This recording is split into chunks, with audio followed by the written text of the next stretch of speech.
We're on the Country versus Metal podcast with Colby Acuff. What's going on, man? Hey man, how we doing? Thanks for having me on. Yeah, dude. Thanks for hopping on. Like you said, a rare day for a rare day for you is a day off, and I appreciate your time. I know how valuable an artist's time is. No, I mean, I was happy to do it. I'm always happy to hop on. I've been following you for a long time, man. I think since like probably 2020. So it's Yeah, good. dude, you're the first video I ever redone. Because people don't know the story. You shot a video for "If I Were the Devil" all in one take, Correct. and it's a really cool video. And the headphones, they're very sensitive, and they kept the camera noise in, right? And people are like, I don't hear it, and then I was like, no, it's there, and then I didn't realize that like I totally took away from the song, and I know we Well, were messaging back and forth. I do remember that, but I appreciate you making another one. Um, but yeah, man, no, I mean, but ever since then, I still followed you and I've liked all the stuff you've been doing. You guys have been doing amazing stuff, so I'm just happy to be a part of it.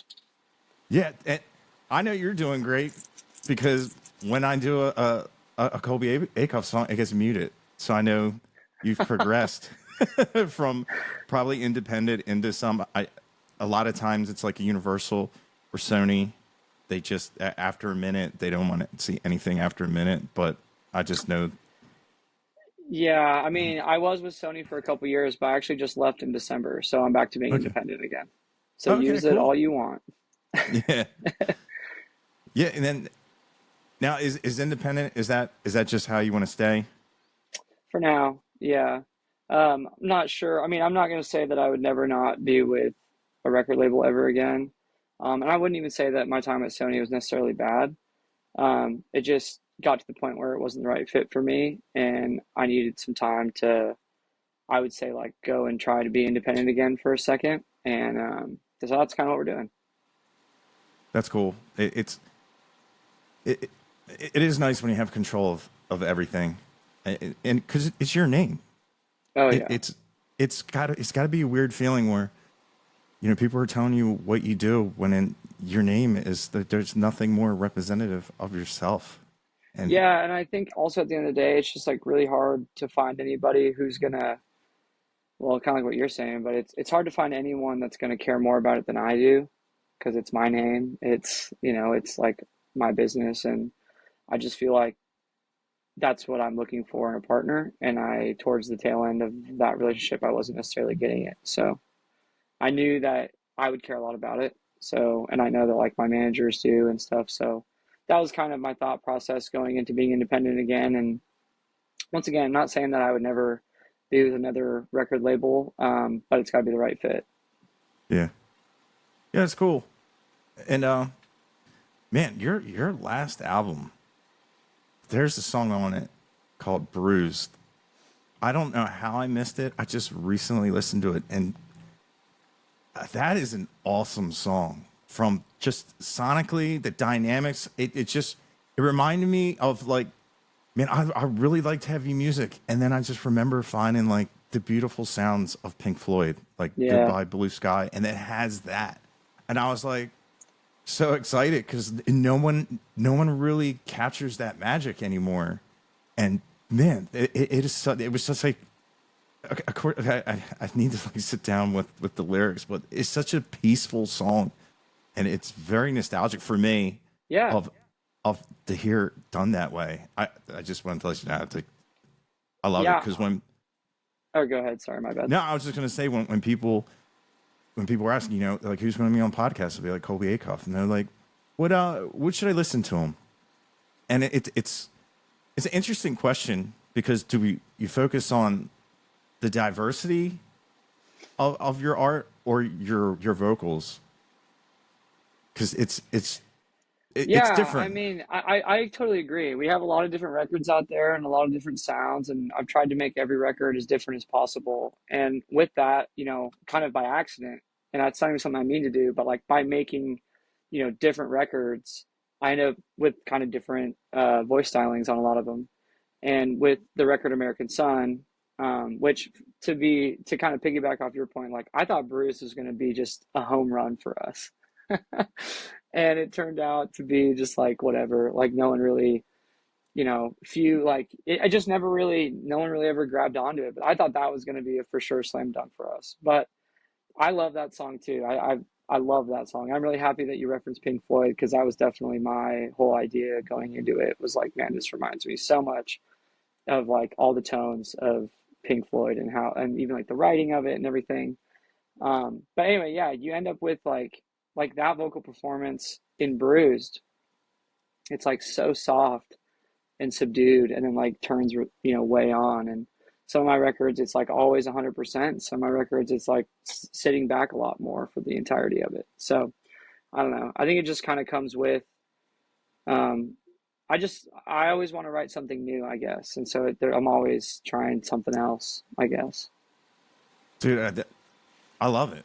Like it's you're not put in a box, and like it just doesn't have like what country had that I had heard. Just it has absolutely none of that, and like yeah, you can go from bruised, and then if you're on shuffle, it's starving, which Yeah, is absolutely epic harmonies, and it's great, and I love that. And then like American Son, that song, I did not expect it to be like that. You know what I mean? Like yeah, I was like, man, it's just I just love like just how you approach music and everything. And I like when people would ask, what genre is he? This kind of country, this or just roots? And I'm like, dude, I don't know. Just it's just music. It's just good music. Just listen to it because, yeah, like you said, I like how your voice sits, and you can hear just if you really listen to your voice, I love it. It has this like smooth with some grit to it. It has like sometimes I'll hear like Stapleton, and when you do like songs, duet song, I hear a lot of like Muscadine Bloodline, and like there's a lot of cool tonality in your voice, but also it's your voice is your voice, right. and I really like the dynamic of it because some people they stick in their lane, and people come to expect if they do anything outside the box, it's like, whoa, what's going on here? And I really like just the variety of everything you have Yeah, I and mean, we what you we put try out. to be, I mean, whether it's the live show or whether we're making a record or anybody that, pretty much works with direct contact with the music, um, we try to make like a love letter to music every time that we play or do something. I, you know, I think the songs just happen to kind of come out that way when I'm writing, mostly because I don't like to write the same thing over and over again. I try not to. It makes it mundane for me. So I'm always looking for something new to put on, pen and paper. And that also kind of leads me down the rabbit hole of like exploring the guitar a little bit more, or like exploring these chord structures and like trying to figure out, what is something that sounds new and exciting to write over versus the same thing every time. Um, and that's usually like what ends up on the record is anything that's new and exciting that I really like. Because if it's exciting to play, it's also exciting to sing. And if I'm excited about it, then I hopefully wrote a good song over it. And like, those are the kind of things I think that for me, we try really hard. I mean, even like in our live show is, we don't play anything like the record essentially. I have a six-piece band. I let the five boys pretty much play whatever they want. Obviously, there's like essential melody hooks and stuff that they play, but other than that, I mean, it's pretty loose-ended. Like we just want to. I mean, we got into this because we were six guys that really like to make music, and then we were still the six same dudes just standing up on stage, playing what we like. So that really hasn't changed. Yeah, I went on forums, obviously doing some research, and everybody has always comment on how great your live show is. It was really cool to read that. Well, I appreciate it. Yeah, I mean, I hope we put on a good live show that's like kind of, we all came up in live music. I mean, I played my first bar when I was 11, um, and I've just kind of been doing it ever since. And all the guys in my band, before we got to play original music full time for a living, like so many other bands. We were a honky tonk cover band playing 3 4 hours a night, and we're all from the Northwest originally. We're all from Idaho, but we played every kind of dive bar from Seattle to Cheyenne, and we played them a lot. We played 100+ shows a year back then. Still playing 100+ shows a year now. It's a little more fun now. We can play our own stuff, a little shorter sets. It's nice. Yeah. But like we came up playing a bunch of covers and playing live music and making those songs our own. And when we go into a live show, even I still think we do that even with our own music. I do think that that is still the move. We've always said that when people come to a show, if you were a cover band, they're not wanting to hear the song that they love so much exactly the way that they've always heard it. They want to hear you play that song. Yeah. And I think even with original music, like if I played every single night, every single song, just like we played on the record, I don't think I would love playing live music as much as I do. And, also to be just 100% transparent, like I think obviously with what I just said, but, we're a live band. There's no click, there's no tracks, there's no anything. Like if we have a good show, you're going to love it. And if we mess up, you're going to hear that too. Like we're really just trying to make music the way it was supposed to be. Yeah. I love that because I agree. The human element is just paramount to live music, It's and fine if you people. mess up. It is what it Yeah. is. I mean, Jesus, it's like mess up all the time. They Yeah. used to do it all the time. It's like, It's like in the guitar community, like Instagram, like miming.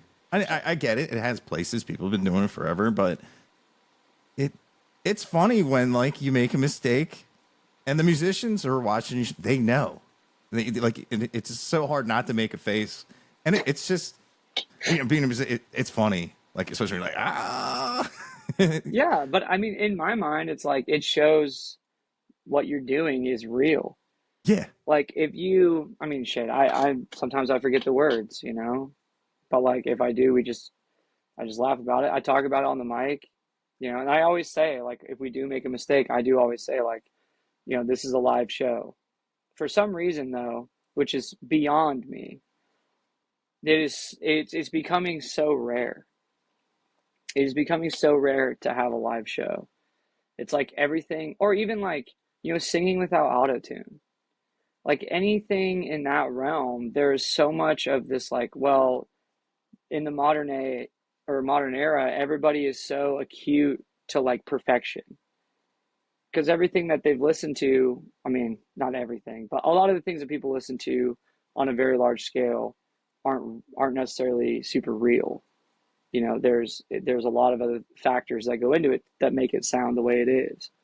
And I guess like on a record, sure, but when it starts bleeding into live shows and it starts getting into like the reality experience of it all, it's hard for me to be on board with that. I think that giving people a show that is 100% live and human and real and ebbs and flows, like time doesn't have to be perfect in my personal opinion. Like I think time is something that can shift 3 clicks to the left or the right, in the right times, and I think it makes the show better, you know.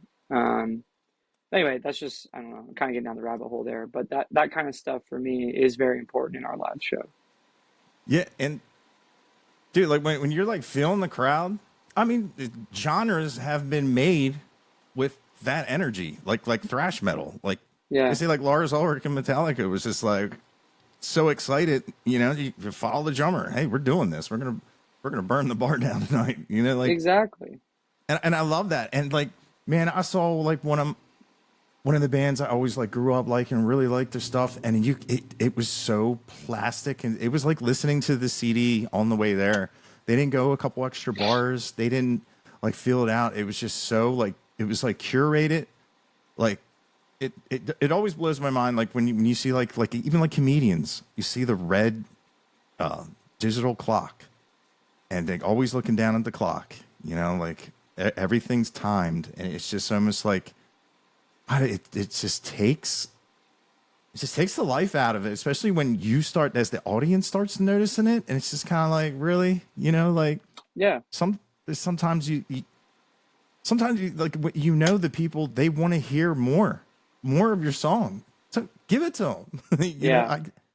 And it is about that. I mean, it is about the crowd, and like for a lot of people too, like we do it 4 or 5 days a week. We go play a show. But for a lot of people, I mean, they're coming to this show. It might be the one night a month that they get out and get a babysitter, and or they get one night off of school and it's in their college town, so they're gonna go. I mean, don't get me wrong, college kids are going out all the time, but like it might be the one night that they get to go to a show or whatever it is. And so it might be the fourth show of the week for us, but for them, it might be the first show of the year. It could be their first show of the month. It could be a show that they've been waiting for 4 months and bought tickets, as soon as it came out. Whatever it is, we owe them something. And when we walk on stage, like for however long we play, because we play anywhere from like 90 to 120 minutes for a live show. And however long we play, like it's whatever they want to do, I mean, that's the world that we came up in. Once again, if we got done with a 3-hour set and someone walked up to the stage and said, hey man, I'll pay you an extra $200 to play another hour, like there we were scrambling for songs and we play another hour. I mean, I think our longest set we ever played was 6 hours. Wow. And they just kept throwing money, like just not a ton, but it was like, hey, here's $100, here's a couple $100, like play again, keep going, keep going. We just play these dive bars, and people wanted to hear more music, so we would play. And I still feel that mentality when we're on stage, like, but that being said, I also don't just play an encore. Like you gotta, if I'm going to go out there for another encore, they absolutely have to want it. Yeah. They have to want it. And it could just be one person that says encore, and then we'll go give it to them. But if no one says shit, then we're not going out there. That's funny. You can just see it, just like waiting for it.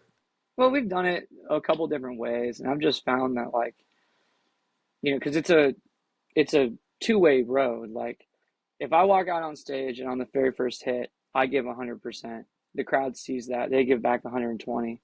Now I can give back X, and it's like this exchange all night. But if I walk out there on the first hit, give 100 and get back 10, that could be kind of a long night, which we had some of those before. And on the final hit, if they're not super excited on the final hit, if I go back out there, they're not going to be twice as excited when I get done with the encore, So like, just kind of depends. But I mean, it's for the people that deserve it and earn it, in my personal opinion. So then we're lucky. I'd say, 99.9% of the time, they absolutely deserve it. So, yeah. So yeah, if you're a huge Colby Acuff fan and you're at a show, you got to do your part. Yeah. Yeah, we need your help. Come on. I love that. It's funny. It's like the old guys, like in the 70s, and I always see pictures of them like eating because they were playing so long. They got hungry. Like not a lot of people realize that, how long like sets were back in the day. And oh yeah, I mean, once again, like I said, I mean, we used to play those 3 or 4 hour sets, 3 or 4 times a week. Just absolutely brutal. I mean, we'd go play like 4-hour shows for. I mean, I remember this one Roadhouse. We would do Friday, Saturday nights, and it was 4-hour sets each night, and we got paid $1,500 for the whole weekend. And he sold tickets and kept the bar. The ticket cap was $750, and we would sell it out Friday, Saturday night, and we would see nothing of it. Brutal. oh yeah, Absolutely brutal. yeah, and not a lot of people know that. Sometimes that's the artists are up there and everyone's like, oh, they're doing great. No, this place is doing great. Yeah. Oh yeah, this Roadhouse is sick. Everyone's like, oh, I just love that place so much. I'm like, oh my God. I can't stand it, man. It's gotta be frustrating. And then I also heard you talk about that, and then you say you never had set list, and it's just Yeah. as a guitar player, I'd be like, "K-Bo, what?" Yeah, I mean, it was harder on my guitar player for sure. But I just got so tired of when we were just playing the covers all the time, like, so many of those cover gigs too. I mean, the biggest difference obviously is like when you're a cover band, like, you walk in and no one knows who you are and nobody's asking you to play songs that are yours. Yeah, And we got towards the tail end, we did actually have a following coming out and they were asking for original music and stuff. But in the beginning, I'm like, dude, these guys don't care if we play Country Roads or Walk the Line or whatever, or Driving My Life Away. They're gonna react the exact same to all three of those songs. you know? And it's either gonna be like, oh man, I love this song, back to whatever they were doing, or no acknowledgement, do what they're doing. So I just got tired of trying to write a set list for having no idea what we were walking into and kind of not a lot of reward for it. So I'm like, let's just make it fun for us and we'll just pull from the deck of cards, see what we play. yeah. Now, is there a cover song you've absolutely retired that you just Oh, there's wish you? so many.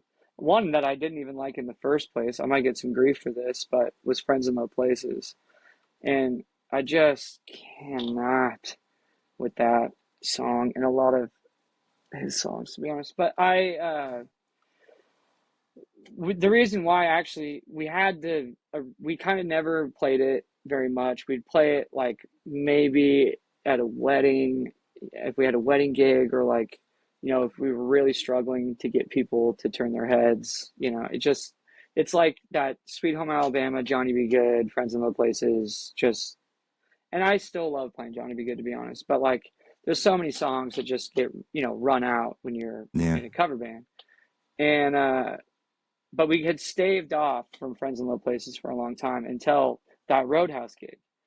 The part of our 4 hour set was a mandatory at X time, you have to play Friends in Low Places and everyone dances on the tables.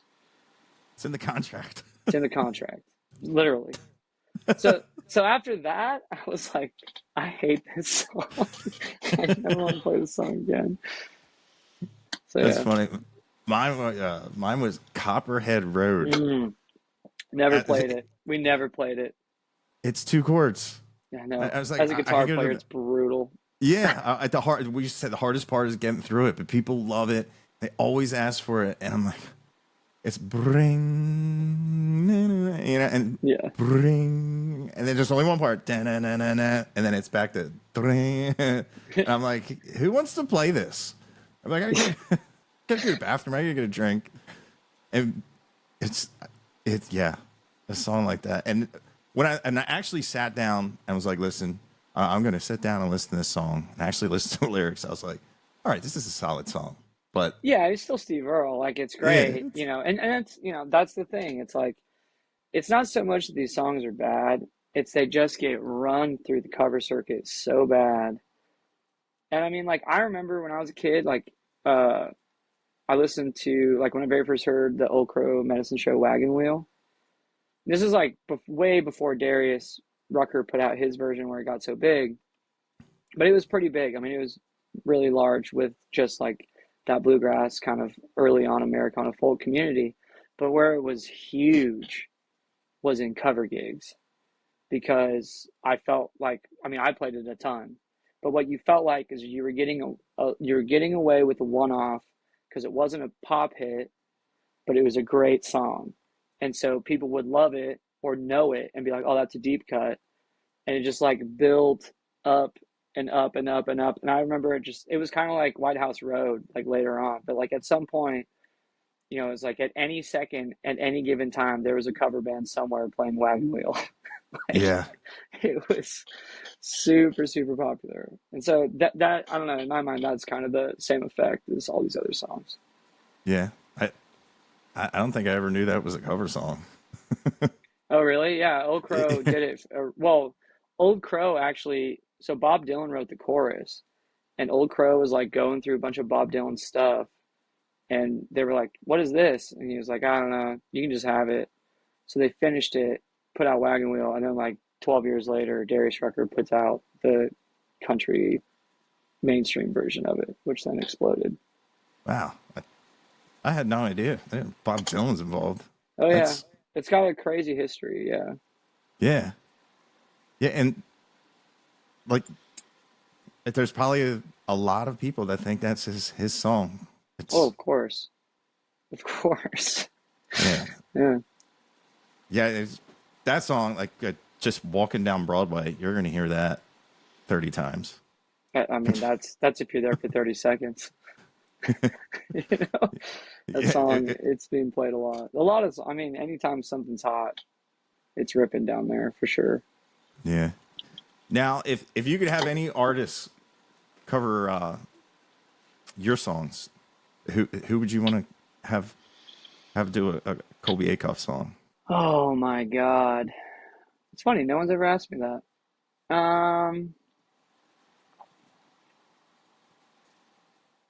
I mean, I don't know. I think it personally, I think it would be cool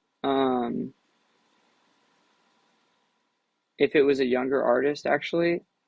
Just because there's like a whole thing for me where like doing a song with like a hero or like someone I look up to is a different thing than having someone cover it. And I think if there was a younger artist who cut it, then that would mean that I influenced somebody enough to where they would want to cut that song.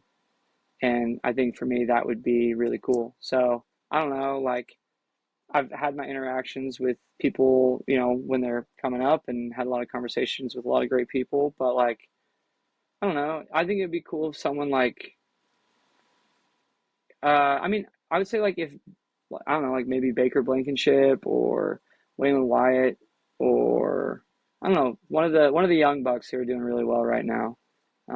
It'd be cool to see that kind of come full circle. Yeah. Yes. I hope they're listening Yeah. because that'd be cool to see as well. But yeah, it's like when I first started TikTok, like you're like one of the core ones. And when we're getting ready to do the podcast, I was just thinking like there's a there's not a lot of people that have gotten like big that there's no not like controversy, but nothing like did you see Colby Acuff show or what happened or like an event or it's always been about the music. It hasn't been like something like you said or like a hot just like a viral like had nothing to do with the music because I know a lot of the guys they got because just crowds being crazy and like Yeah. getting hit with stuff and I just I was just thinking I was like man it's with you it's always just been about your music. I was like I don't know if that's like a like a cool thing or you know If what I mean anything, it's like dumb luck. But I also kind of think that maybe that's something that my career is actually missing. Is something that's oh, controversial for people to talk about. But no, we've been really lucky in that sense. But at the end of the day, man, like we don't do anything controversial. Like we, I mean, like I was saying, I don't really know. When people are like, "What's the band like? What's it like on the road? What are you guys like?" I say I got 9 guys on the road with us, and I'm like, dude, we literally just we're mega nerds, first of all. Like we're nerdy about everything that we do. We're the most like stereotypical classic 9 guys. We're just dudes trying to hang out with each other. Like we care a lot more about probably having a beer with one another than, you know, talking to a girl even. Like we just want to hang out and have a good time. And so yeah, we don't, usually get into too much trouble by any means, but we've been lucky in that way as well. But yeah, I mean, I don't think a controversial moment, if it's not too serious, wouldn't hurt me too bad. But at the same time, we have great fans too, and they usually just because it's kind of always been about the music, we do end up kind of seeing that that's what they're there for. No one comes to my show to look at me. No one comes to my show to, try to get one up on life and, say that they were there. They come because their favorite song is probably going to be played or a song that has some impact to them or just they like the music in general.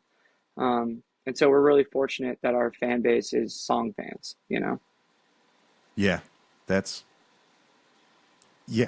I like that too because there are just some bands that I absolutely love, but like seeing the TikTok, you know, it's like stuff being thrown and all the like the craziness. It's just like I have to, hopefully someone go live and I'll watch it that way.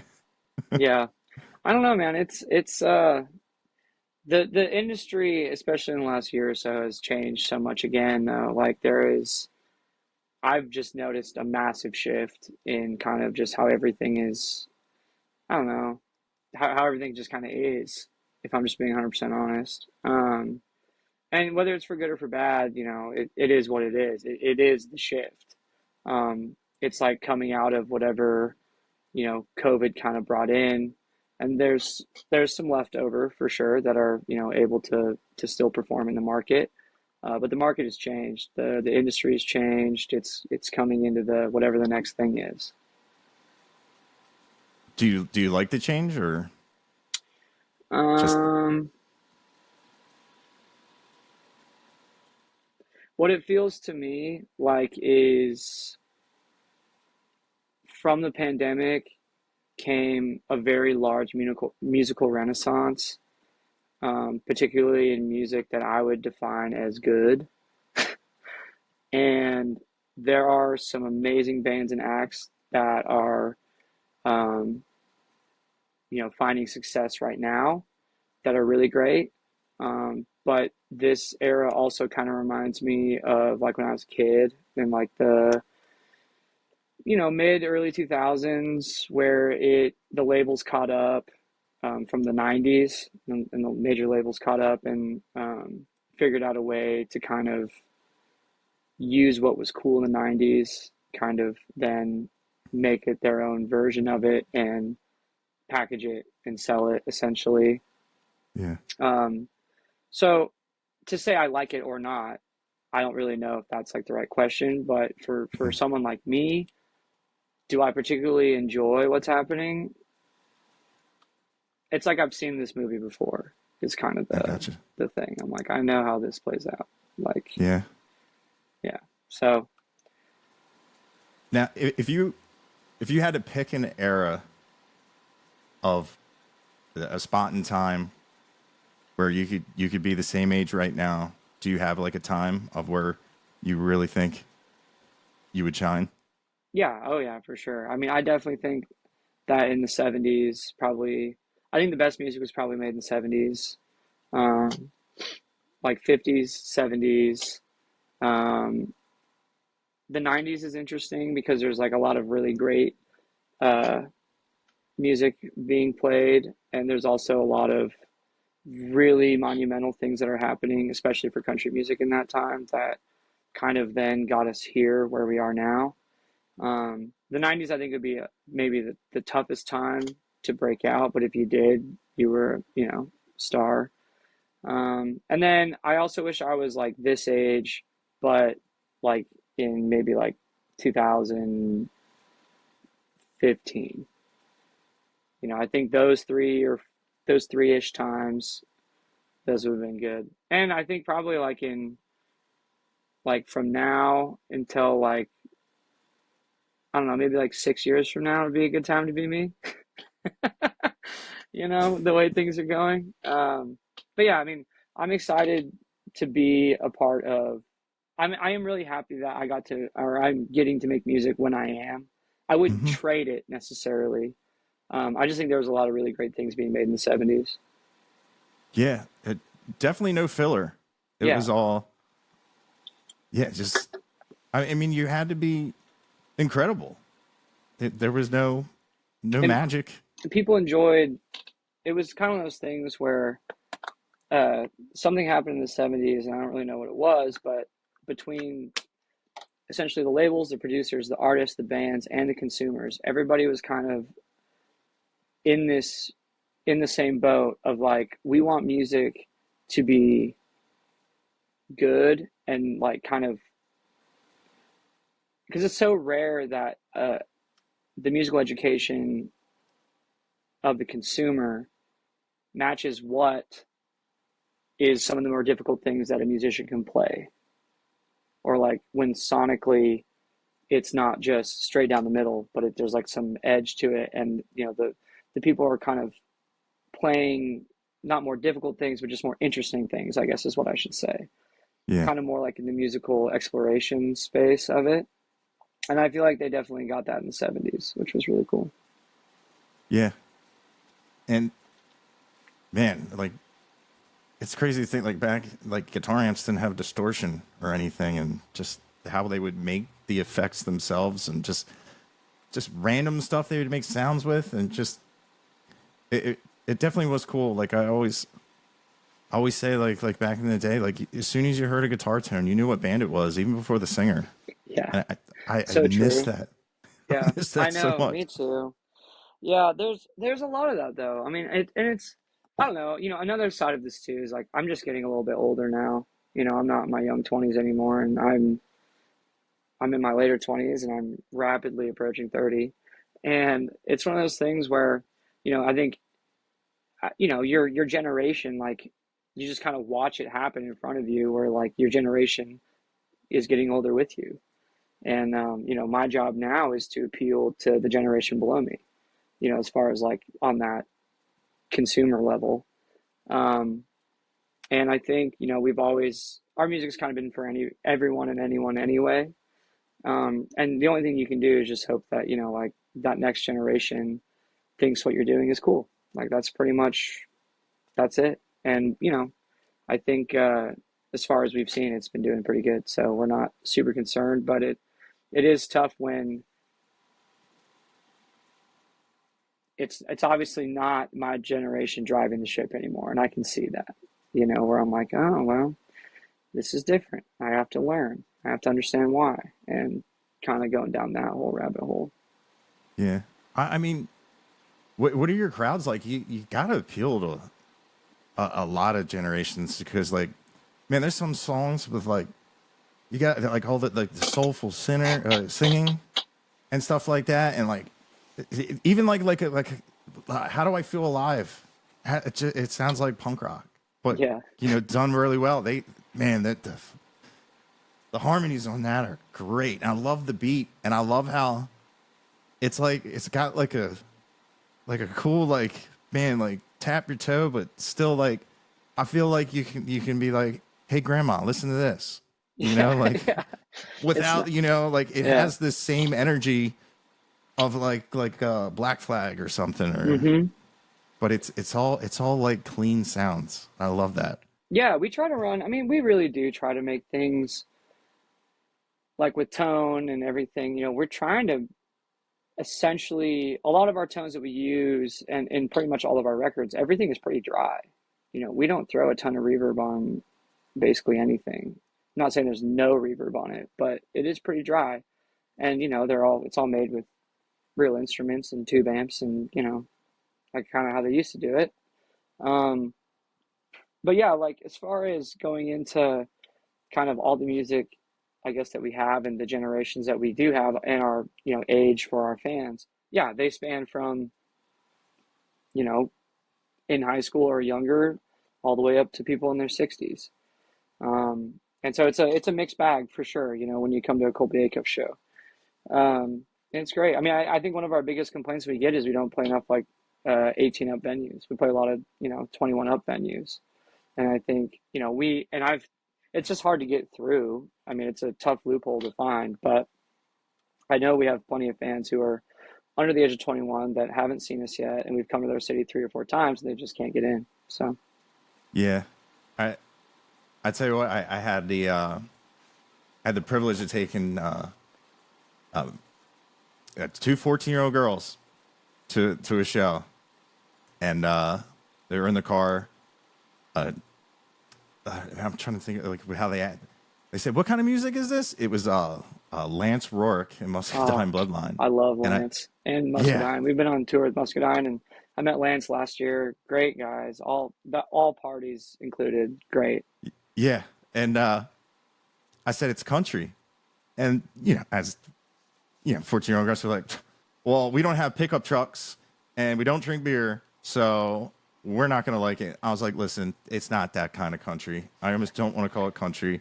And I said, you'll be fine. And they went in there, doing all like the Snapchats and taking selfies. Like they just thought it was cool to be in a place. But once Lance got on and they were like, oh, I was like, yeah, yeah, not country, but country. And they were like, oh, Yeah. this is amazing. And I was like, hey, and what was really cool, because I was telling them, I was like, yeah, I know Lance. I said, well, we'll go over and meet him. And they were like, oh, okay, eye roll. And next thing you know, this guy taps me on the shoulder. I turn around, it's Lance, and he's like, what's up, man? I was like, what's up? And all these, everybody around was so excited. And I was like, sing.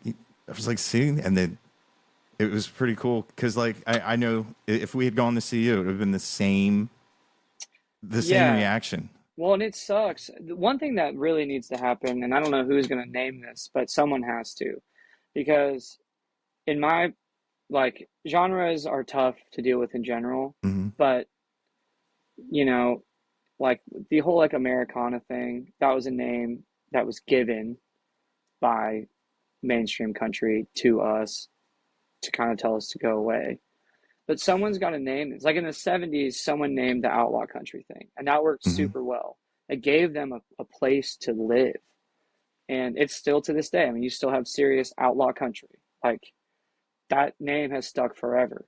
But it's really hard to tell people like I'm a country artist. Yeah. Like, because I would say I am, and I would say it proudly because I do love country music.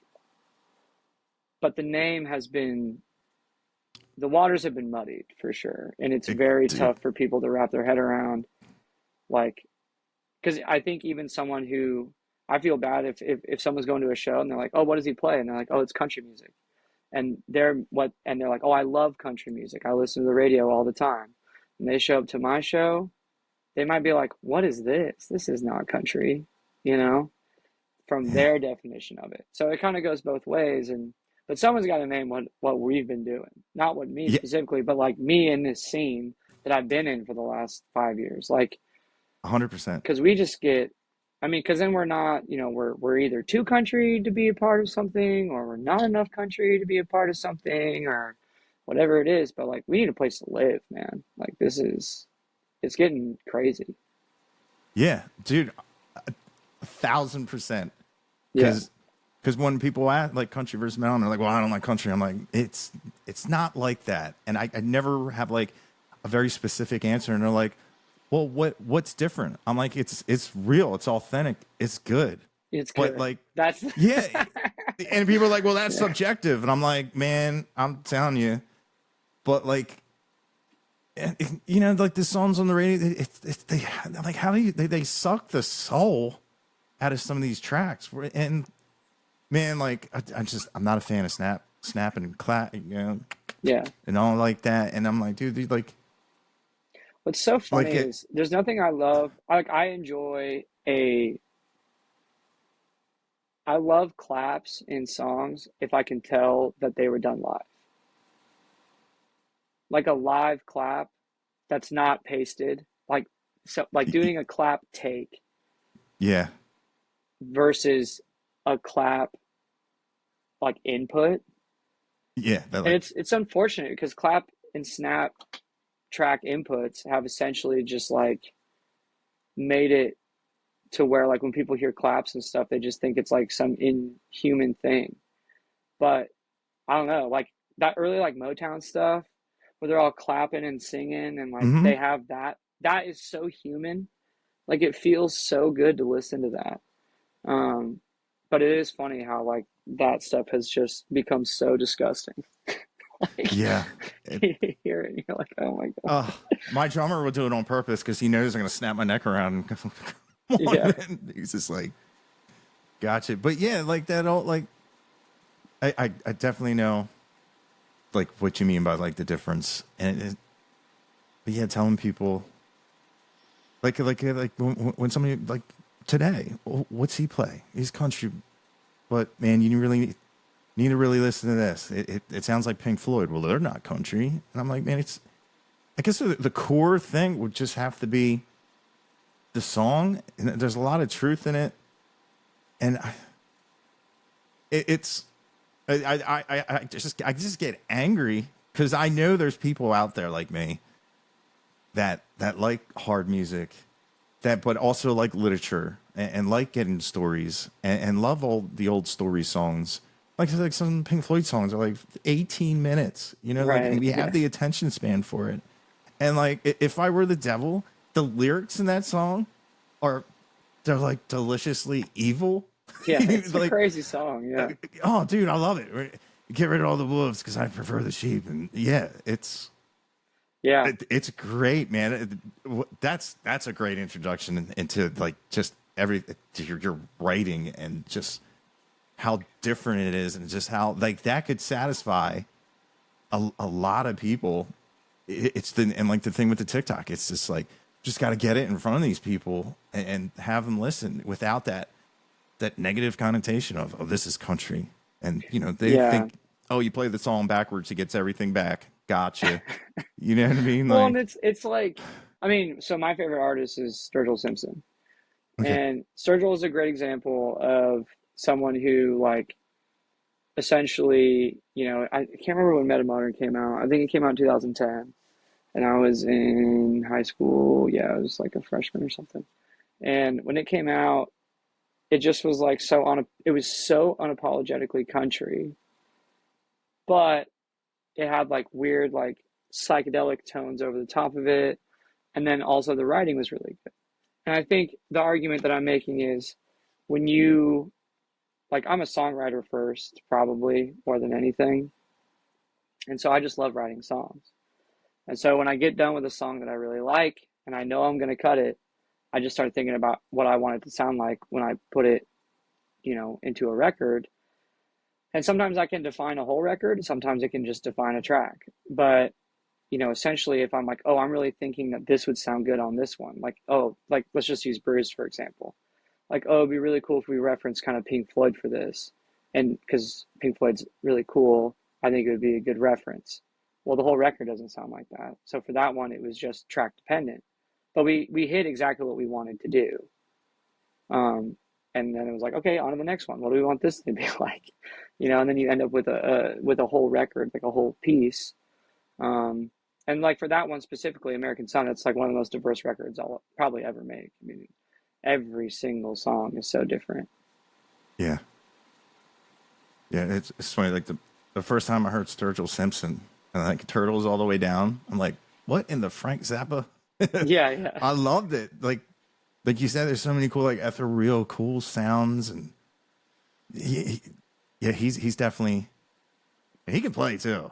Oh yeah, He, I just saw him. I I just oh watched really? him. Yeah, I saw him. We played of all places too. It was pretty awesome. We played Stagecoach, and he was direct support for Jelly Roll that night. And he came out, man, and I've tried to see him 3 other times. I'm a huge fan, and I've just yet to have the show work out. First one got canceled because of COVID. Second one got canceled because of the flooding down here. And so I finally got to see him at Stagecoach, where it's like the quintessential place for him, where he does, he's so anti kind of like the machine. And for him, I'm like, I don't know who gave him this support slot or like who gave him this slot, but they might be regretting it soon. But it was awesome. He did so good, and yeah, I can always kind of look to him, I guess, like in a fan standpoint, of like, okay, like this is how does he go against the grain here? What was the choice that he made here? What does this look like? And at the end of the day, he did the same thing. He just wanted to make good music. So Have you ever met him? no, no, and I don't know. We do one more festival with him this year, and it's one of those things where like, whether I meet him or not, like it's and he whatever. But whether I meet him or not, the impact that he's had on me personally as an artist is especially just like mentality wise. But it's been good. Yeah. So if you do meet him, it'll definitely be organic. If I meet him, I'm not gonna say anything. Probably, I'm just gonna be like, very good. Very nice. Yeah, What if yeah. he, dude? What if he just walks up to you and goes, "What's up, Colby? Like I love your Well, music." I mean, then I'd just be like, oh man, that's great. Who are you? No, just kidding. No, no. I'd be like, oh my It's God. talk to my publicist. Yeah. No, I'd be like, oh my God, that's incredible. I mean, that would be great, you know. I mean, I just feel like he's someone who keeps to himself quite a bit. And I just, you know, it's also nice to have, I've met a lot of my favorite bands and artists, you know, to be just 100% honest. I've been really lucky to where I've been in a situation where I've got to talk to them and I've, you know, kind of become friends with a lot of them. Um, and one thing that I was actually talking to my band about after the Stagecoach show was I was like, it just feels so good to just be a fan of someone, you know, like, and I don't, it's a really strange relationship, but it feels so nostalgic. Because like the new normal is like someone walks on stage or at a festival and I'm like, oh, I just was with them and I told them I was going to come watch their show and I'm super excited to watch their show and they're great.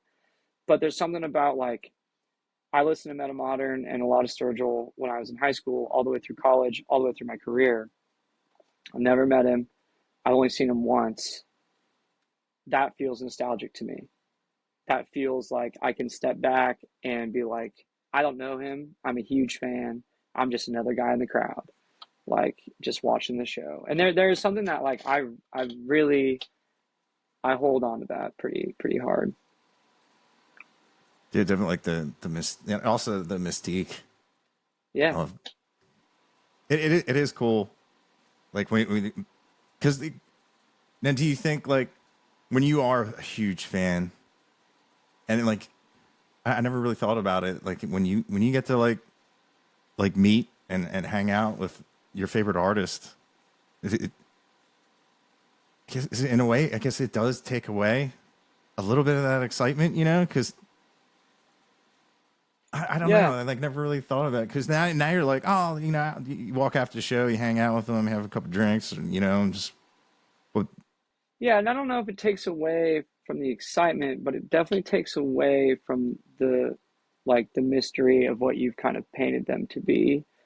And yeah, whether it's great or bad, like it's still you have a new relationship with your favorite artist. It used to be you'd play it in your car, you listen to it, you know, whenever, and it was like this thing for you. And the song was so much more important than the artist. But then when you meet the yeah, then you meet the artist, and you know you now you have a personal connection to the artist. The song now has a connotation with the relationship, and whether it's a great relationship or you know whether it's really bad, like I don't know if that necessarily matters, but the thing has changed a little bit in some way. yeah. That's a cool way to think about that because you know, like especially if you have grown up, and it's like they they've been there with maybe possibly if especially if you use their music to get through something Oh they've yeah, been with you and some of your it could be your happiest moments, your darkest moments, yeah, and like they've literally been in the car with you or the truck or you know the and first dates, and they don't last know. dates. They don't know. Yeah, They have no idea, you know. So like I don't know. It's always fun though. I mean, and I mean I don't know. I go to the merch table every night pretty much and talk to people, and you know, I see it all the time. People have like people talk to me typically like they've known me for years, you know, which I think is really good. I actually really enjoy it. And I love hearing, you know, I love hearing the songs doing their job. Like when I write a song, because once you release it, it's not yours anymore. Like it's theirs, and they get to do whatever they want to it, you know. And it's nice when it finally comes back around, and they're like, "Oh man, this is what this song means to me," and I'm like, "Perfect. That's exactly what it's supposed to be," you know. now has another song ever came back to you and you thought, man, that's another great song. Someone's Oh, as in like this is what I thought it meant. yeah, and you're like, dude, that's a Um, song right there. Not really that comes to mind, but that would be super funny. Um, I feel like did I ever do that with a song? I don't think I ever did it with a song, actually. But that is really funny. Actually, I never thought of that. Typically, when people say what they think a song means and it's like not, I'm just like, yeah, man, like, you know, it's whatever you want it to be, or, you know, I don't, because it is whatever you want it to be. Like just because I wrote it with some kind of intention does not mean that that's how it's going to be digested. Yeah. Now, I have to ask, has anybody seriously asked you if you're the devil? No, but I have heard stuff from people where they're like, yeah, my like when I first came out and like for my younger fans, they were like, "Oh, we don't want you to listen to this because it's about like being the devil." And I'm like, "Dude, come on. Like Yeah. the song is literally about kind of everything that's wrong in the world, probably including this opinion that you have. Like just let everyone listen to it. Like it's literally it has no truly it has no like biblical meaning. Yeah. It literally just is a third party perspective on the planet or like humanity, I guess. But anyway, I have heard that stuff before. But yeah, I mean, for the most part, it's all fun. Oh, that's good. Because you know how some parents are. Or what was it, that movie, Detroit Rock City? It was a Yeah, Kiss that Knights in Satan's service.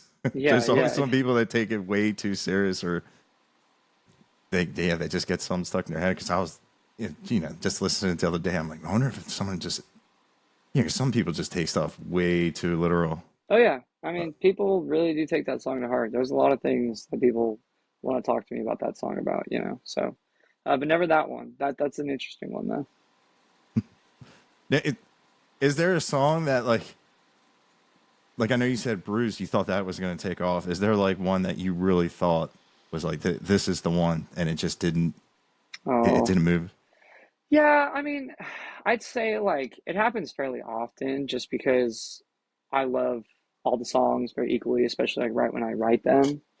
Um, some songs I'm like, oh, this probably isn't gonna like. Sometimes it's just when you write something and then you put it in, you kind of have a choice to make every now and then in the studio where it's like, who is in the mind, like who in whose eyes am I making this for? And most of the time, you know, we service the song the best we can.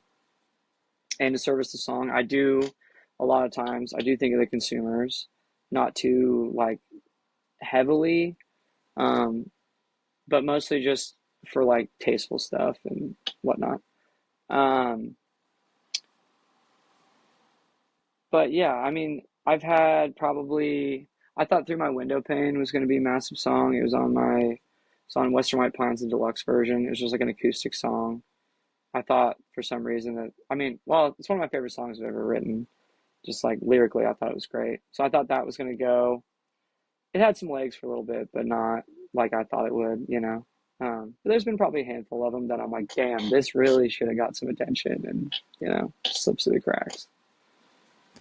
Yeah, and nowadays it it may be just waiting for. I see a lot of people, they put out songs and they're great, and like the numbers stop moving, and somebody will make a video with that sound on a social media app and just bring it back to life. And some of them they spread like wildfire. It's so crazy of how that has to be weird as an artist when because you're always getting ready to promote new music, and then you're like, whoa, hold up, that one on our first EP is blowing up, and it's like Yeah, just I mean, because someone made a meme video. you never know. You literally never know. That's the best part about the age that we live in right now, is that there is always a chance. This isn't, you know, that's the one thing about the 70s that sucked, is that like it was pretty bought and paid for. You know, like now, I mean, you can, you know, anything is possible at this point. Yeah, and it's all from the palm of your hand. Like Yeah. it's modern day flyering on a huge scale, global. You're Oh yeah. literally flying to the whole globe. Back in the day when your show had a band, everything that was made of wood or cork, Mm-hmm. and handing them out, or like, hey, you're at a gas station. Hey man, you like this? Hey my man, it's selling Yeah. tapes, and now you don't even need physical media. It's crazy, and I do miss holding something in my hand, but Yeah. I mean, we still it could. sell a ton of vinyl. Oh, So that's that good. makes me feel good. Like people are buying vinyl still. A lot of vinyl's being moved, which is great. And I think the vinyl community is awesome. It takes forever to make vinyl nowadays, unfortunately, but I do like vinyl. I think that's great. But I also love that, like it's not the only thing, so that we don't have to buy a bigger trailer and we don't have to, when everything is physical, that means you also got to haul more physical shit, that can be kind of tough. But I do love, I think vinyl right now is definitely one of my favorite things as far as like shit that you can move. Yeah. Yeah. Yeah, it's cool. And they can do some like really cool stuff with it. It's Oh yeah. in its sense, like album covers used to be a big deal. And I love how album covers are getting more thought in them again. Not that they weren't to, but to the sense where, people were really taking account, like people are going to hold this. They might even like put it on the wall. Yeah. And then like you take the physical vinyl out and some of them are like swirls or they have these cool designs. And it's like, man, I love that. And I love some bands, they do like different pressings. Like American Aquarium always has cool pressings. And Yeah. it's cool to be able to hold it. Because I was always the one to take the sleeve out of the CD or the cassette tape and read. And it was just, I don't know. Because like I will remember the track titles a lot when I can see them. Because now, like, it's like, oh, this is a good song.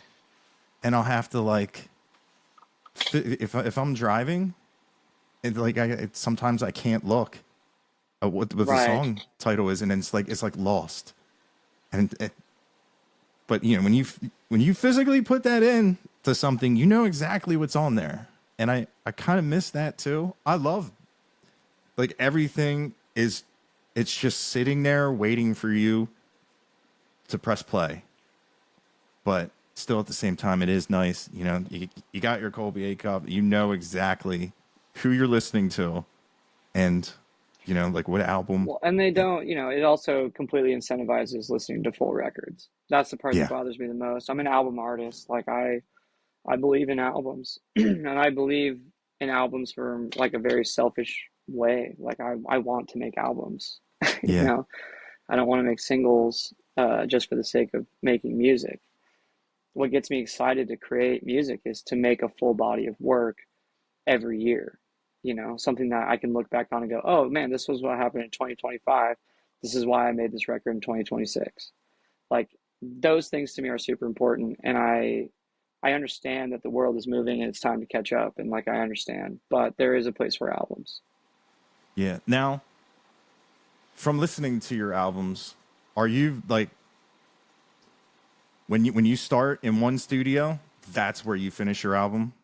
Yeah, Is that we only cut records in one go. We don't uh, cut and then take a break and go out on the road and come back and then cut another song or two. At least we've never done it that way. We've always just sat down and been like, all right, we're buckling down for a week or 2 weeks or however long it takes, and we're gonna make a record. it you can hear it. Like if you sit down and you just listen, I I like that. Especially now because with the way some songs are, like you get different guys doing mastering on this and that, and it's like fighting the volume. It's just like everything's all at the same. It's not like the songs aren't the same style, but they just have like the same cool. Like it just sounds like a collective collection of music that was made in like the same room, like how they used In to the do it. same time, yeah. I mean, Yeah, and I think time is big because, like, what if I'm in one mood for the first week and it's great. We come back, I'm tired, I'm not in a good mood. The second cut session is terrible. Those songs are going to suffer immensely, depending on mood, timing, whatever. But like, if I can just sit down and focus for a week or two and it's just fun, making music shouldn't be a pain in the ass. It should just be yeah, fun. And so that's, in the studio, that's all I've ever tried to do. Is just have fun with creating because, the other way I look at it is like I usually get to do it about once a year. We put out a record every single year. We get to do it once a year. I look forward to it. I don't want it to suck. I want the experience to be awesome and be like, oh, I remember when I made this record, how fun it was. yeah. You could definitely hear it, and there's not a lot of people that I feel like that do that, and there are, but it's just I don't know. It's just maybe it's There's just me being I old. I will no, but I mean I will say like we're definitely we do a lot of things in an old-fashioned way, and I believe in those things pretty staunchly. But there's just not a lot of it anymore. And Yeah, I'm seeing it less and less, especially like in the road dog world of like, dude, we drive 80, like last year we drove 86,000 miles in a van, a Sprinter van and trailer. And there's just not too many people doing that anymore. And the argument is like you should spend that time making TikToks at home versus being out on the road and selling tickets. My argument is I just would rather be on the road selling tickets and trying to build brick by brick. And whether I'm dumb or whether it's going to work, whatever the way it is the way it is. But the way I look at it is either way you're building it brick by brick. yeah, Um, and I know at the end of the day, if you can sell tickets, you can survive. So that's kind of my MO. yeah. And like I get the single thing, but like you said, like man, there's different house kits. There's always different microphones, and it could sound. I guess like with the whole collective doing it all, it sounds like the same guys got Yeah. together, and it probably doesn't even necessarily have to be, but it's just the same. Like when you put on that old Led Zeppelin record, like it wasn't. It's not like it was like put together like a puzzle Yeah. of like like oh we went here and then we did some down here and I do like, especially like using the same guys or just having the same producer for an entire body of work. I just think it shines through the music, and people that like love music that hey, there's some people they're just there for the anthem and like Yeah. these are pretty songs, but like I just I just like cranking the volume and just getting in there, like Yeah. No, I mean, and I think that's definitely, I always say like we're a daily driver for people. Like we actually see our most streams like when people go to work and when they come home from work, Monday through Friday. And then that's we take awesome. a hit Saturday and we take a big hit on Sunday. And then it starts over again Monday. And like I watch the streaming stuff and I'm like, damn man, like I mean, we're a working man's musician, or a working woman's musician. That's how I feel. I feel like the majority of my fans, when I get to meet them, they're blue collar. They need music. That's another thing. Like we have song fans because people use our songs to get through things. Whether it's happy, sad, whatever, I mean, you can put on Colby Acuff and kind of have any emotion because one, we have a lot of music out, but two, just because it's so vast, the dynamics on the thing, like on the entire discography, is pretty deep. As far as you can get solo acoustic, you can also have full band, like Pink Floyd sounds. You can also go and something sounds like Willie. There's a ton of stuff on there. And so that's kind of what I've noticed, I guess, with our fan base is, yeah, we're like a working man's whatever, but that's where we kind of lock in. That's crazy how you can analyze the data like that. Oh That yeah, just like people start their morning with Colby and coffee. yeah, exactly. Yeah, That's wild. yeah, because It, most artists do see like on the weekends they'll see like Saturday, and then every now and then we'll get a Saturday bump and whatnot. But like a lot of them, weekend bands, more like party music or stuff that's kind of more catchy. You'll see it go up on Friday, Saturday nights. But not us. We live in the work week. like you can scientifically say you are a working person's band. The Totally. Yeah. data supports it. It That's does. Yeah. Science. yeah, science, bitch. Yeah. Exactly. Colby Acuff. Oh, but that remind me of you're doing shows with John Party Yeah.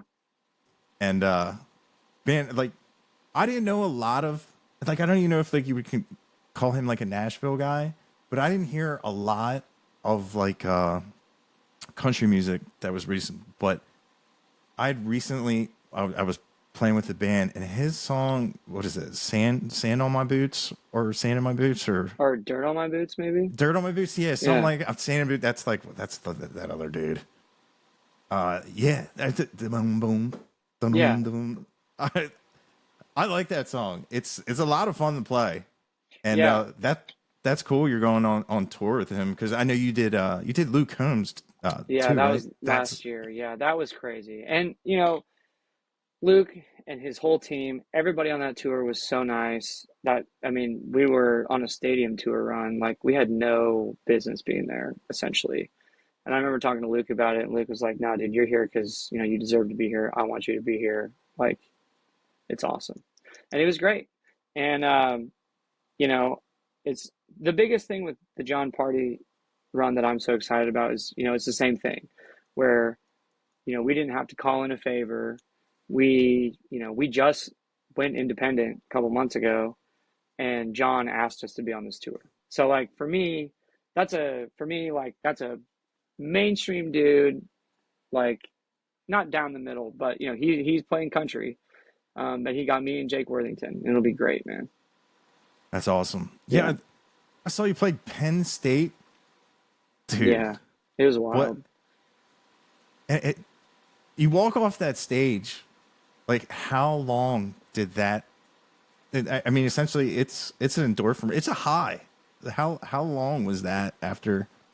Like how many times did you ask people to like, like pinch me, man? Did we just do that? Because that I I've been mean, there. I would say It's the huge. highest one was the first one though. Like Penn State was crazy, don't get me wrong, but like the highest high, the biggest endorphin run is the first stadium, and that was in Milwaukee.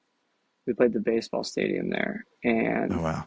just like so unbelievable, And then we did 13 stadiums with Luke that year, and as it goes on, like I was never used to it. Don't get me wrong. I Yeah. was always like, oh my God, I can't believe we're doing this every single day. Um, but there is some like desensitizing to it a little bit. And the Penn State day, the Penn State show was a little crazy because we were driving there and it was just pouring rain. And we missed the exit for the turnpike. Oh no. And the turnpike there is like your next exit's 45 miles. I know. Yeah, and we were already late. And we're like, oh, we're going to be like 2 hours late. Yeah. And so we were like all stressed getting there. We get there, we sound check, and then when we played, yeah, then it was like, whoa, this is crazy. But Penn State Day was a little bit hectic for sure. Yeah. That's funny. It's like, yeah, up there and around like West Virginia, if you miss your exit, especially when you're hauling a trailer, some of those exits are like 40, 50 miles. It's Dude, terrible because you can't. unbelievable. It was Yeah. unbelievable. We missed it, and then the map changed on the deal, and it was like expected time went up like 2 hours, and we're like, that cannot be real. And we're like, nope, that's it. That's the way she Yeah. goes. Oh my God. Yeah, I know exact. Like, I've been up there a bunch of times. It's man. I went up there with my friend, and they never told me they were scared to pass tractor trailers. I was like, "Are you kidding me? That's all that's up here." Yeah, I yeah, was don't like, do that. No, no, no. We are going to die. You need to pass these because everybody else. But Well, yeah, what a going nightmare 100, drive. yeah. But yeah, that's like one of the biggest attendance, biggest stadiums, right? It's definitely. Yeah, Luke sold 83,000 tickets that night. There's only been 3 shows there ever, and Luke was one of them. So I feel really blessed to be able to do that one. Just because, like, even if my career were to tomorrow morning skyrocket into the oblivion, I still don't know if I'd ever be able to pull off Penn State again. You know what I mean? Yeah. Like, I can play a lot of great venues, had been really, really blessed to essentially only be doing this full time or like professionally for the last 3 years and get a lot under my belt in that amount of time.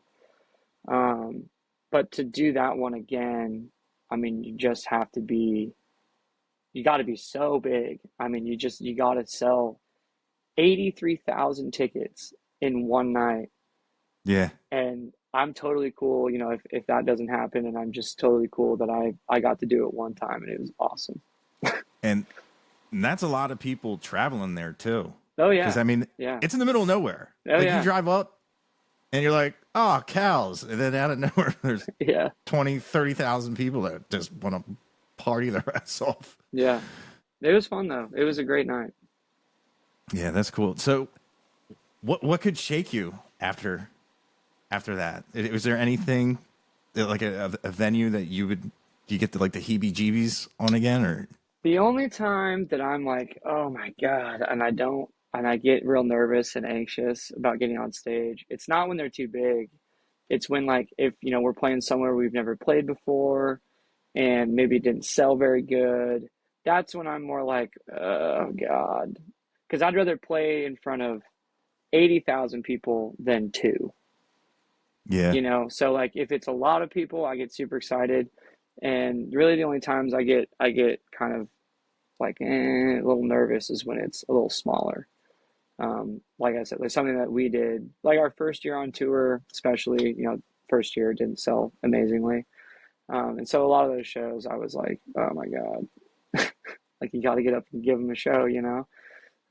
But those people that came out, they come out to the next show, and then they bring someone else, and they come out to the next show, and the next show, and thankfully now we don't have to go through that too much. Every now and then though, we end up in somewhere where I'm like, where are we, and what is this? But who booked this? it's the name of the game. So Yeah, that's cool that you're doing well. Because like I said, like you see, every time I see you, doing an interview, doing a podcast, and everything, you just seem like it's just a dude who loves music, who's in it just because you just seem like someone like you have to do it. It's like for your soul, and you're good to the people that listen to you, and I just you just seem like a really cool, just stand up guy. I'm glad to see well, I that you're appreciate doing it. so well. Yeah, I appreciate it. I mean, I think, it's one of those things where I, like I said, I mean, we were just like the most basic standard practice guys, pretty much, you could see. Um, but yeah, we do love music, and music to me isn't really, it's not a job. It's not a, whatever. It's like something that I just can't, I couldn't like stop doing it if I wanted to. I tried to quit music twice when I was once in going into college, and then the second time was when I got out of college. And both times just something brought me back in, and I just can't leave it alone. Um, and it's not like I feel like some duty to do it. It's kind of a selfish thing. Like I really want to do it. And I love playing, and I love the interactions, and we love the road. And I mean, I don't know, just like everything that most people complain about is other things that I really like about music. You know, that's kind of, I don't know, it's kind of the world I was brought up in, I guess, kind of the world I live in. Yeah. If what people don't like about being on the road and music and they're your things you like, then yeah, you definitely 10 steps ahead of the game. Got a great crew, man. We got a great crew. We got a great road family. I've had the same guys in my band for a very long time, and we haven't gotten tired of each other yet. So, and every time we bring someone new on, they mold right in. I love my team, and just we always, try to keep things as light and fun as possible. Even if the world's burning around us, our job is still pretty cool. So, Yeah, dude, that's a great way to be. Especially, like, you get it, like life happens. Sometimes people have kids oh yeah, and they have to step away from music. But my one buddy, he really pointed it out. He was like, once you get like fans, they want to see that lineup. They want to see the same faces that they've seen time and time again. And this thing, that can be a challenge to do, and it's really cool to see that you guys have stuck around from the beginning, because yeah. music can be cutthroat. That's Well, my boys, I mean, sometimes I'm like, damn, I'm shocked you guys are still here. Some of the shit that, we've walked into and walked out of. And I mean, dude, sometimes like my job essentially on the road is I'm essentially a morale guy. Like I have to keep things up no matter what. Everything's going to be okay, you know? And I always find that some days I don't do that job very well. Walk into something that's just like, oh my God, how is this what we're going to have to do today?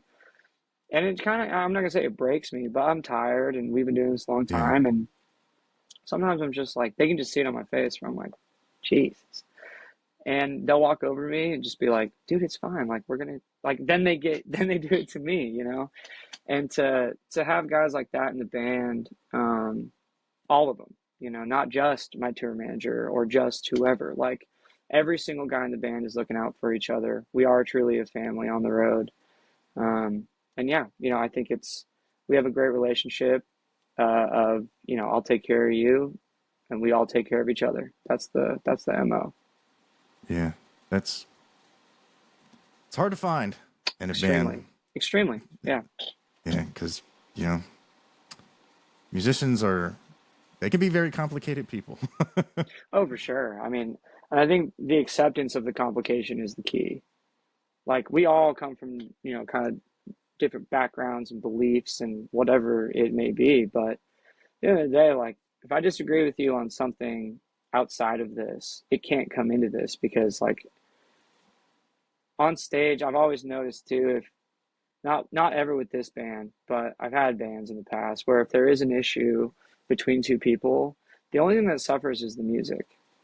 Yeah. The show is terrible. There you can like sense music has like a very, especially when you're playing it, you know, definitely when you're listening to it, but when you're playing it, if there's some kind of negative, toxic bullshit going on, like it will just tank the show.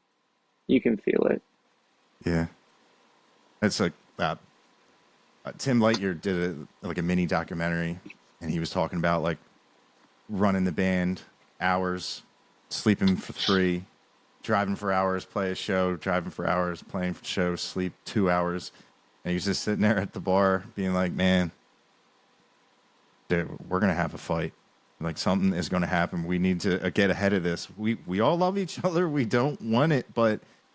It's just inevitable that it Yeah. just all this time on the road. I just thought that was the interesting thing with him to sit down, and just realize that, hey, we're all tired, and you know we've all been there. Like it can just be something so little, and just because you're just tired, before you know it, something so dumb, you know, like who ate my burrito, Yeah. can And then it turn into just, like, oh yeah, yeah. it's just like, Yeah. And that, you know, that's the thing where when we do get tired and we get run down, we're usually more of like we don't take too many things super seriously, including ourselves. So when we are tired, we have like a pretty big like embrace the suck mentality. So if it sucks, we usually just like lean into it and make it funny and try to make it somewhat enjoyable. And if someone is not having a good time, then we just talk about it, you know, and but we've been really lucky, man. Like no fights, no, you know, nothing crazy. Just just like 9 dudes hanging out. It's pretty yeah, much that's our life, you know. yeah, that's good to hear. Yeah, But is there anything else you want to talk about? We're going like in an hour and 20. yeah, I know. We've been crushing it. Um, no, man. I mean, I appreciate the opportunity to be on here. I will say for all those who are listening and watching right now, um, you know, we're gonna stick true to our colors, and we do have new music coming out this year, a whole new record. So get ready for that. I don't have a release date yet, so don't ask me.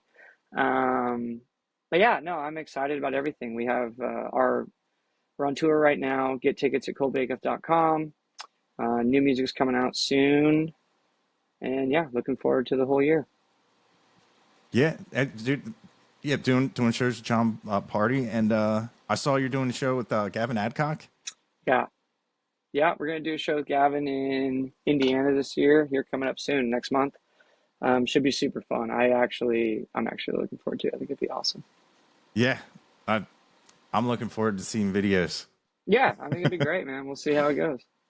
Yeah, he's definitely one of those ones where it, every time I just like how people were memeing just how he he he mimes his own music and he gets like millions of views on it, and I love it. And Yeah. I just know so many people are so frustrated. They're like, well, why is it so easy for him? And it's just like, just, I don't know. I would love to know. It's just so funny Just when do it. other Like artists. this is one of those things where like, in music promotion, every single time that something comes out, people don't want to do it because it seems lame or like it doesn't seem to fit, what they think is cool for music promotion. But dude, at the end of the day, like that was TikTok originally. That was early age TikTok, just in general, Mhm. not the content that you were posting. And so like, and then once the industry gets caught up, you're too late. Like you gotta hop on. I'm not a trend seller of sorts, but every now and then the promotion of your art has to be not self-serving sometimes, Yeah. you know? Yeah. Definitely. Totally agree. So I'm looking forward to the shows, Gavin, and looking forward to shows throughout the whole year. I mean, we're out there pretty much every single weekend. We have a little break in June, and then we're hitting the road running from July until the day I get married in October. So we are running. Oh, nice. Congratulations. Thanks, man. It'll be great. Yeah. Well, if anybody can go see uh, Colby, make sure you guys can go.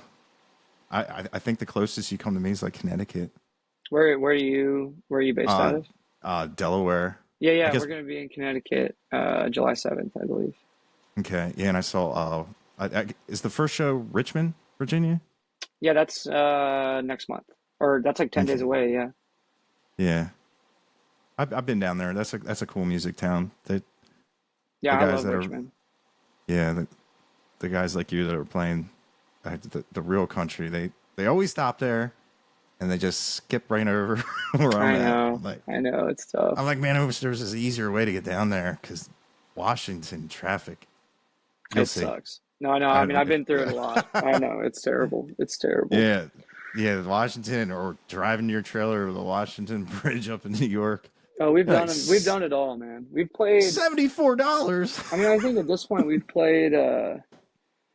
What we haven't played Hawaii, Alaska, Rhode Island, and probably Delaware.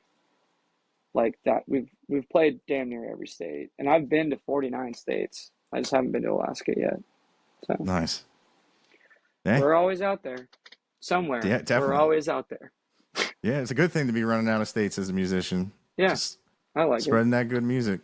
Yeah, man. Well, I appreciate it once again, man. Seriously, thanks for having me on. Yeah, dude. Thanks for coming on. Yeah, literally couldn't have done it without you.